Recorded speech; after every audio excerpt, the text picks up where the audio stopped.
Detention ক্যাম্পে নিয়ে গেছে, ঠিক তেমনি করে ধরে ধরে সব ডিটেনশন ক্যাম্পে নিয়ে চলে যাবে।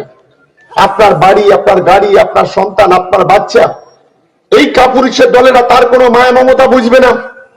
এইভাবে আসামে যখন ভোটের আগে বলেছিল যে এনআরসি হচ্ছে, সিএ হচ্ছে শুধুমাত্র মুসলমানদের জন্য, মুসলমানদের কিন্তু দেখা গেল আসামে যে 19 লক্ষ মানুষ এখন জেলে আছে তার মধ্যে 14 লক্ষ হচ্ছে আমার হিন্দু ভাই বোনেরা, 5 লক্ষ মুসলমান। ভাবতে পারছেন কি ধরনের চক্রান্ত হচ্ছে? আজকে উত্তরপ্রদেশ, মধ্যপ্রদেশ, রাজস্থান বিজেপি শাসিত রাজ্যে ডিটেনশন ক্যাম্প করা হয়েছে। 1000, 2000, 10,000 বিঘে জমির উপরে বিল্ডিং তৈরি করা হয়েছে, ছোট ছোট ঘর তৈরি করা হয়েছে। কারণ যাদের ভোটাধিকার থাকবে না, যারা ভারতবর্ষের নাগরিক নয়, যারা তাদেরকে ধরে ধরে নিয়ে যাবে।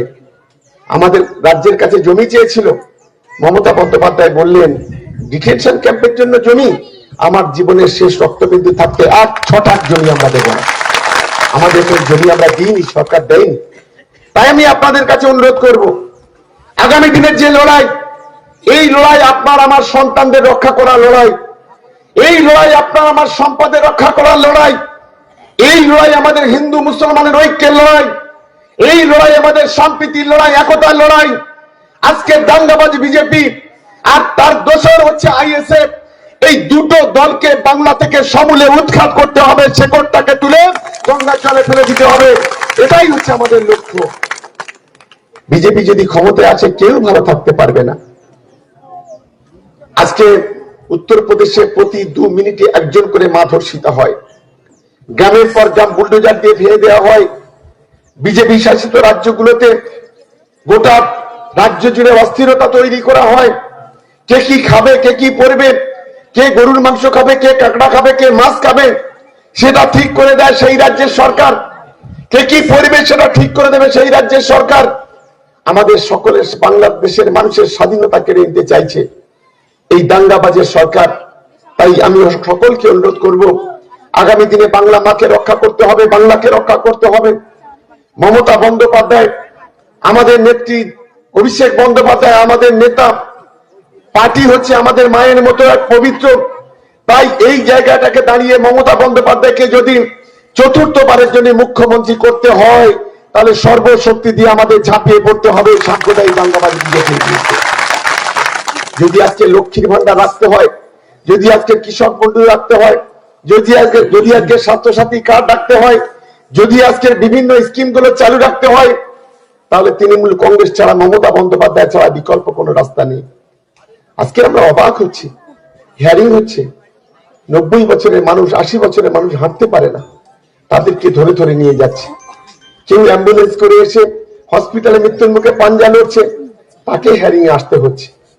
কেউ আমাদের দেশের সাহিত্যিক, সারা পৃথিবী যার নামে অমর্ত্য সেন, তাকে হিয়ারিং এ দাঁড়াতে হচ্ছে।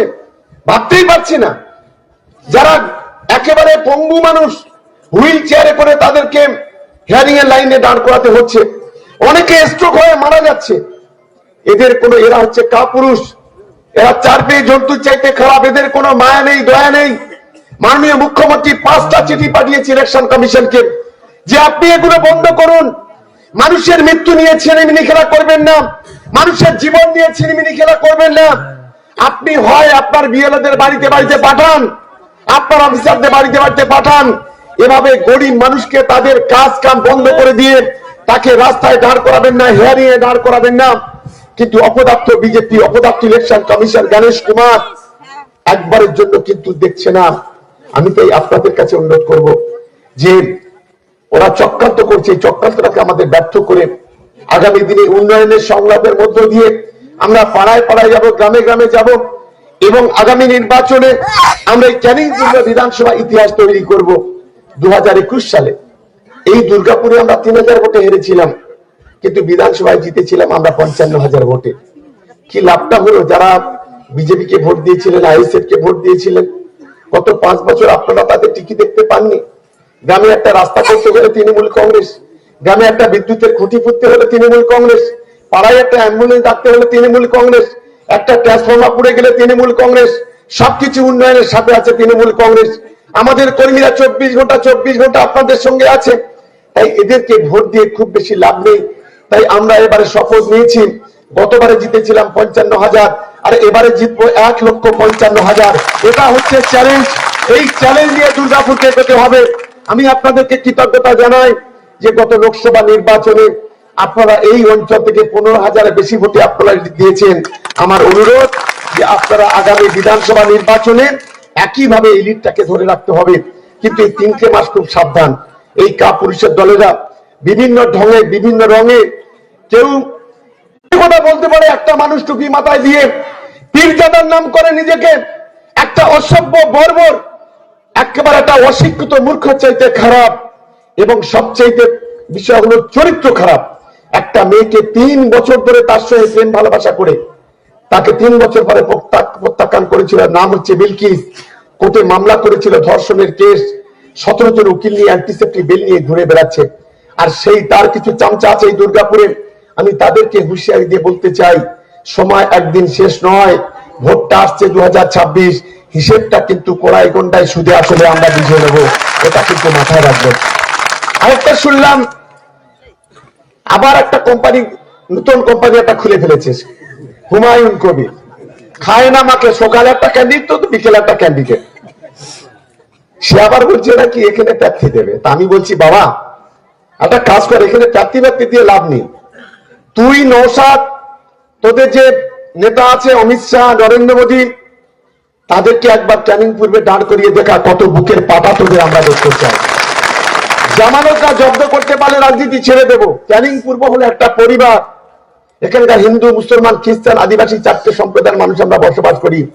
আমাদের মধ্যে যে ভ্রাতৃত্ব, যে বন্ধুত্ব, যে একতা, যে ভালোবাসা আছে আপনি সারা বাংলাতে পাবেন না। এটাই আমাদের কাছে সবচেয়ে বড় গর্ব, এটাই আমরা গর্ববোধ করি।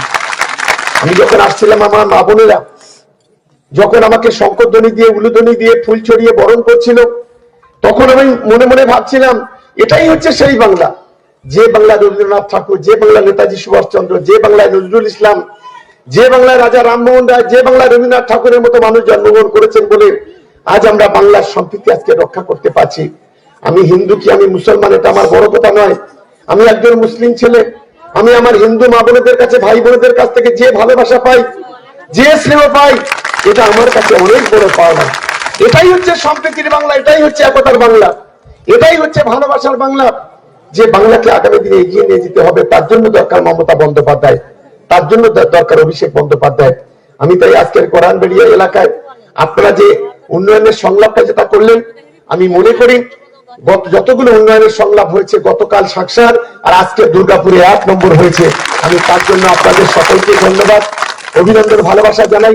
আর আমরা একটা সিদ্ধান্ত নিয়েছি, আগামী 25শে জানুয়ারি আমাদের মহিলা সমাবেশ হবে জীবন্তরায়। 50,000 মহিলা জীবন্তরায় স্টেডিয়ামে আমরা জমায়েত করব। আজ বিকেল 3টেতে আমাদের একটা মিটিং আছে ক্যানিং পূর্ব বিধানসভা। আমাদের সমস্ত অঞ্চল কমিটির সদস্য, সমস্ত বিধানসভা কমিটির সমস্ত পঞ্চায়েতের মেম্বার, বুথ সভাপতি, পঞ্চায়েত সমিতির মেম্বার, জেলা পরিষদের মেম্বার, আমরা তাদের সকলকে আজ বেলা 3টেতে জীবনতলা স্টেডিয়ামে রেখেছি।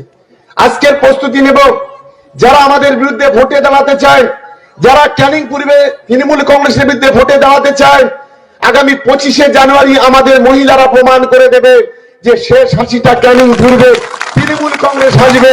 ছেলেরা যাবে না, শুধুমাত্র মহিলারা। আমরা টার্গেট নিয়েছি 50,000 মহিলা জমায়েত হবে। আমরা ভেবেছিলাম 1 ফেব্রুয়ারি করব, কিন্তু মাধ্যমিক পরীক্ষা হচ্ছে 2 তারিখ থেকে শুরু হচ্ছে। 3 দিন আগে থেকে মাইক বন্ধ হয়ে যাবে। আমরা তারপরে 15 তারিখের পর থেকে রোজা শুরু হয়ে যাবে, উচ্চ মাধ্যমিক চলবে। তখন আমরা রোজার আগে করতে পারবো না, রোজার সময় বড় মিটিংও করা যাবে না। যার কারণে আমরা এই 25শে জানুয়ারি আমাদের মহিলা সমাবেশটা আমরা করে নিতে চাইছি। মহিলা সমাবেশ একটা হবে, সন্ধ্যাতে ভোটে রোজার পরে একটা হবে, আর ক্যানিং 2 নম্বর ব্লকে একটা হবে।